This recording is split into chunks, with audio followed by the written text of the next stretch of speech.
Hello friends, welcome back to my channel. आज मैं video जिसके बारे में बात कर रही हूँ वो है पबजी गेम और उसके साथ में है 118 एप्स। वो कौन कौन से हैं जो बैन हुए हैं, चलिए स्टार्ट करते हैं।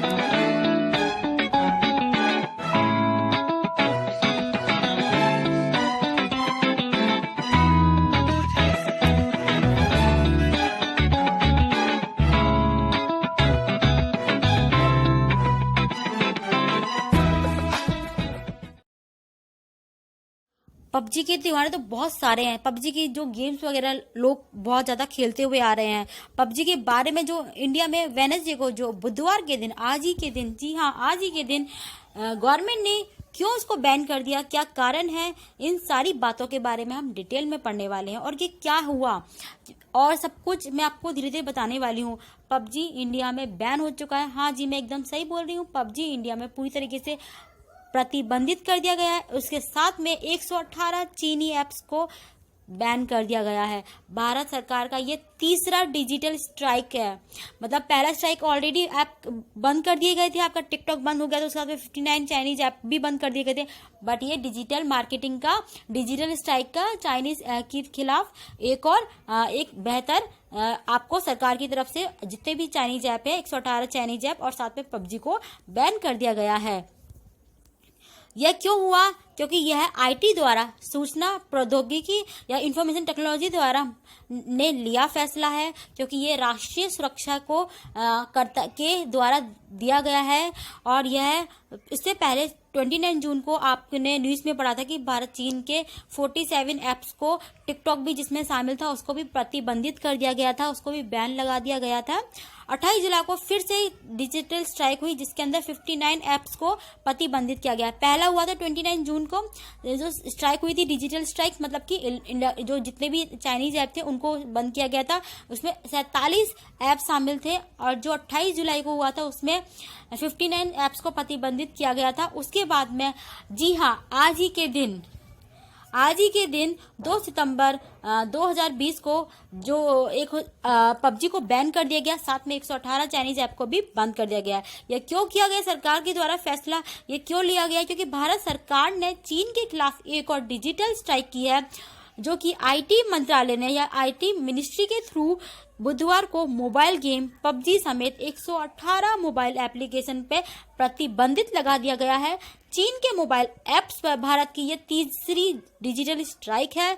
इससे पहले जून में और उसके बाद में ये जुलाई में, उसके बाद में यह सरकार की तरफ से इस फैसले में राष्ट्रीय सुरक्षा का हवाला दिया गया है, ताकि जितने भी हैं, मंत्रालय ने इस संबंध में एक विज्ञप्ति जारी की है कि जितने भी आपसे 118 मोबाइल ऐप्स है उनको प्रतिबंधित कर दिया जाएगा। हाँ जी, उनको बैन कर दिया जाएगा, जो भारत की सुरक्षा को ध्यान में और उनके अखंडता को और भारत की रक्षा और राज्य की सुरक्षा और सार्वजनिक व्यवस्था को लेके खतरा था। जो निजी आपकी जानकारियां थे उनको लेके बहुत ज्यादा खतरा था चाइनीज ऐप के थ्रू।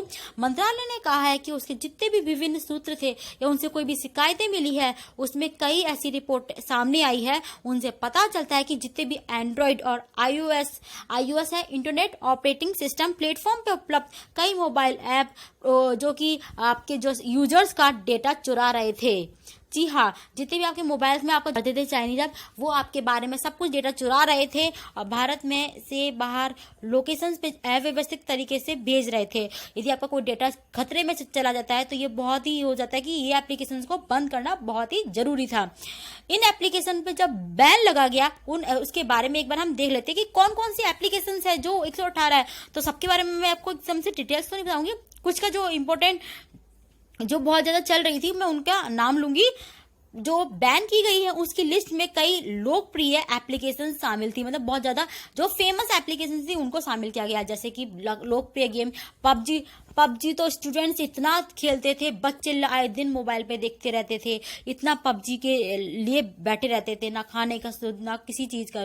जी हाँ, वही पबजी गेम बंद कर दिया गया। लोगों ने नेट पे गेम्स लगा के पबजी वगैरह खेलते रहते थे। मोबाइल ऐप पे पबजी मोबाइल लाइट करते थे। Baidu, super clean, Xiaomi, WeChat, cyber hunter, और इसका जो लाइट वर्जन्स होते थे, जैसे फेसबुक का लाइट वर्जन होता है ना, इसी तरीके से वीचैट, इनके जितने भी लाइट वर्जन्स थे उनको भी बैन कर दिया गया है। Games of sultans, go SMS go, pro, marble super bar, ludo world, ludo superstar, rise of kingdoms, gallery wallet, smart app lock, app protect, जो ऐप को प्रोटेक्ट करता था, वो बात अलग है, वो ऐप को कोई प्रोटेक्ट नहीं कर रहा था, वो आपका डेटा को चुरा रहा था। Dual space, cleaner, phone booster, लेमोर, सीना न्यूज, इससे डेंस्ड, वॉच लिस्ट आदि कई ऐप्स इसमें शामिल हैं। पबजी समेत 118 ऐप्स पे जो बैन लगा दिया गया है, क्योंकि ये विवादों से बहुत टाइम से बना हुआ था।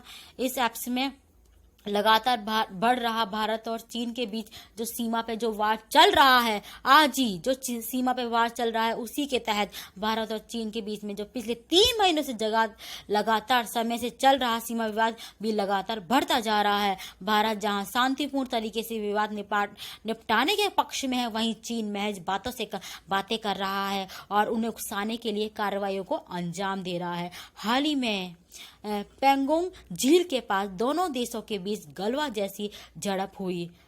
LAC पर करीब 8 से 10 किलोमीटर के हिस्से में PLA ने भारतीय सैनिकों के गश्त रोकने का प्रयास किया। हालांकि इस प्रयास में वो लोग को विफल कर दिया गया, लेकिन जो ये सीमा वार चल रहा है उसके तहत गवर्नमेंट ने जो ये फैसला लिया है और उसका समर्थन करते हुए आप लोगों से भी यही गुजारिश करेंगे, यदि आपके मोबाइल में ऐप में यदि कोई भी आपका ऐसा मिल रहा है या फिर ऐसा कोई भी आपको एप्लीकेशन दिखाई दे रही है, 118 लिस्ट जो भी आपको दिख रही है, इनमें से कोई भी आप नेट पे दे सकते हैं, इमेज दे सकते हैं, आपको पता लग जाएगी कौन कौन से वो 118 ऐप्स है। हाँ, और पबजी के जो जितने भी है आप लोग प्लीज इसको अनइंस्टॉल कर दें, डिलीट कर दें, क्योंकि वो आपको तो आगे मिलने वाली नहीं है।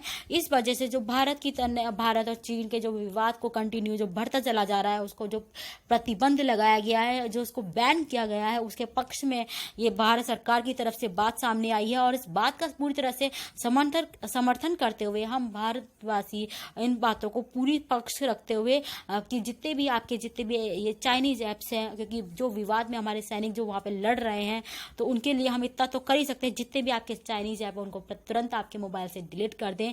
और इसके बाद ही मैं आप लोगों से उम्मीद करूंगी कि मेरी ये बातें आपको पहुंच रही होगी और आप तक समझ पा रहे होंगे कि क्यों इस चीज़ों को बैन लगाया जा रहा है, कि जब आपका डेटा यदि वो सेफ नहीं है, वो सिक्योर ही नहीं है, तो वो आप क्या करोगे इस डेटा का।